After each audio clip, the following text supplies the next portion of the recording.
Assalamualaikum warahmatullahi wabarakatuh. Hai semua, perkenalkan nama saya Mayang Sari dengan NIM 4321711146. Saya berkuliah di Universitas Mercu Buana, Fakultas Ilmu Ekonomi, jurusan Akuntansi 2019-2020. Kali ini saya ingin membahas mata kuliah Statistik Bisnis dengan dosen pembimbing Bapak Taufik Akbar, SE, MSI, AKCA. Kali ini materi yang saya bahas adalah uji normalitas. Apa sih pengertian dari uji normalitas? Kita bahas. Uji normalitas Kolmogorov-Smirnov merupakan bagian dari uji asumsi klasik. Lalu apa penggunaannya? Kegunaannya, uji normalitas bertujuan untuk mengetahui apakah nilai residual berdistribusi normal atau tidak. Kemudian yang dibahas dalam keputusan. Keputusannya, model regresi yang baik adalah memiliki nilai residual yang berdistribusi normal. Dasar pengambilan keputusan. Pertama, jika nilai signifikansi lebih dari 0,05, maka nilai residual berdistribusi normal. Yang kedua, jika nilai signifikansi kurang dari 0,05, maka nilai residual tidak berdistribusi normal. Kita langsung lanjut ke bagaimana cara uji asumsi klasik dan normalitas pada software SPSS. Selamat melihat. Oke, kita langsung aja ke dalam uji normalitasnya. Kita akan uji asumsi klasik, uji normalitas dengan menggunakan metode Kolmogorov-Smirnov. Kita persiapkan dulu Excel-nya dan SPSS-nya.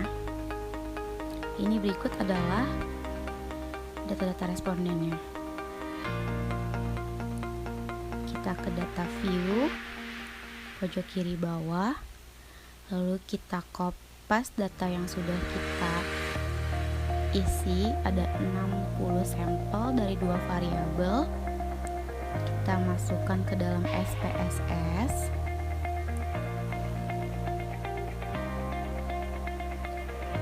Oke, sudah kita kopas.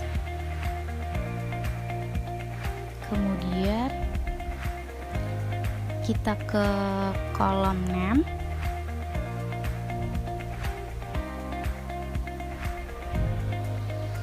Di kolom name ini kita ganti menjadi X. Kolom kedua kita ganti jadi Y.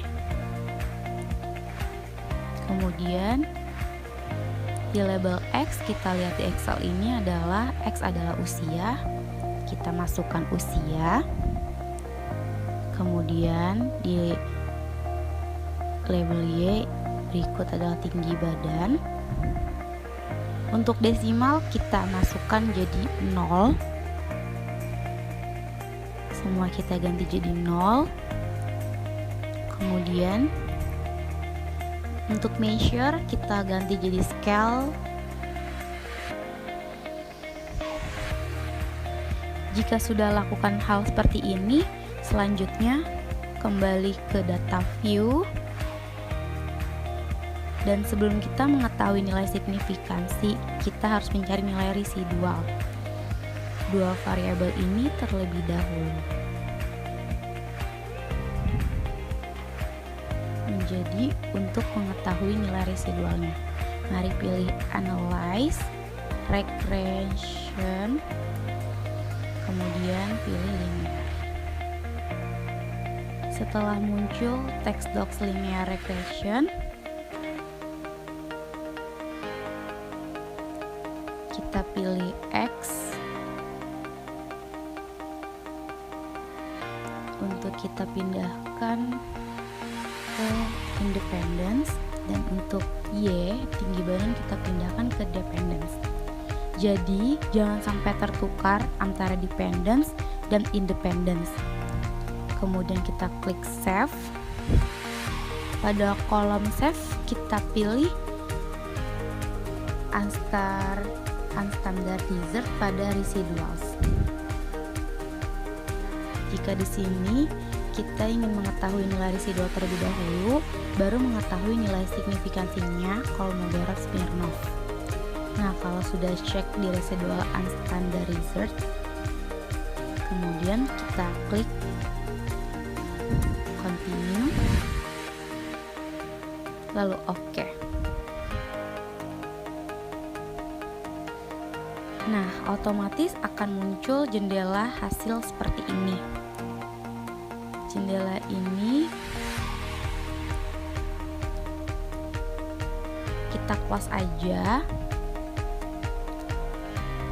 nggak perlu kita save ya. Kita X, akan muncul catatan save content of output viewer to output one document, pilih no aja.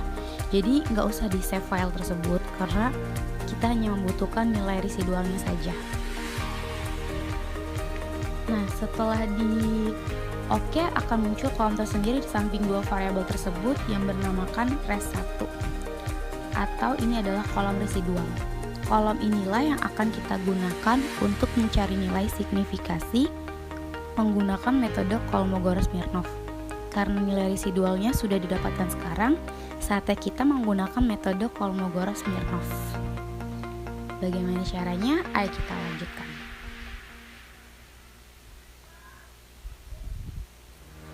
Caranya adalah pilih Analyze, Non-Parametric Test, kemudian pilih Legacy Dialogs, lalu pilih One Sample KS. Maksudnya adalah sampel Kolmogorov-Smirnov. Kalian klik, kemudian mari kita mencari nilai signifikansi berdasarkan nilai residual. Jadi kita memilih unstandarized residualsnya, bukan X atau Y tersebut, tapi unstandarized residualsnya. Kita pindahkan ke kanan, kemudian kita pilih normal pada test distributions, kemudian kita klik OK.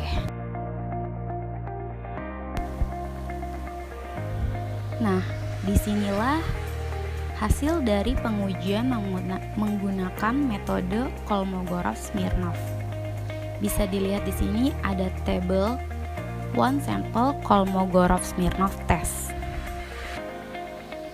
Sekarang bagaimana untuk mengetahui nilai signifikansi berdistribusikan normal atau tidak?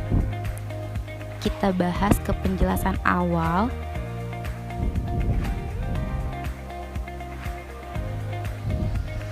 Tentang bahas pengambilan keputusan.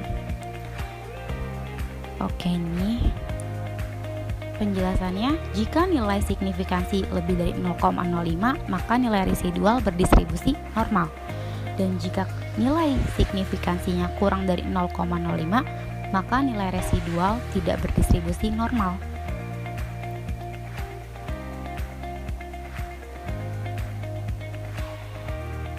Oke, dan sekarang untuk melihat signifikansinya, kita lihat pada kolom yang ada di bawah ini. Bisa dilihat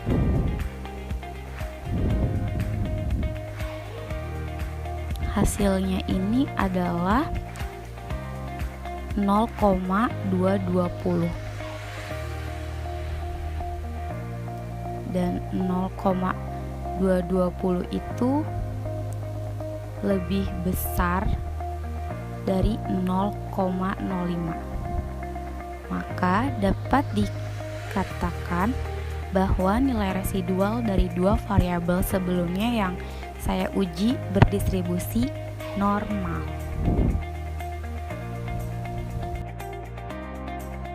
Oke, untuk kesimpulan, berdasarkan hasil uji normalitas diketahui nilai signifikansi 0,220 lebih dari 0,05.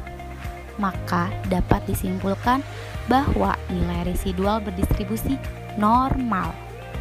Jadi, Hasil uji normalitas yang saya lakukan ini dalam 2 variabel dengan 60 sampel menghasilkan normal. Terima kasih, semoga bermanfaat. Wassalamualaikum warahmatullahi wabarakatuh.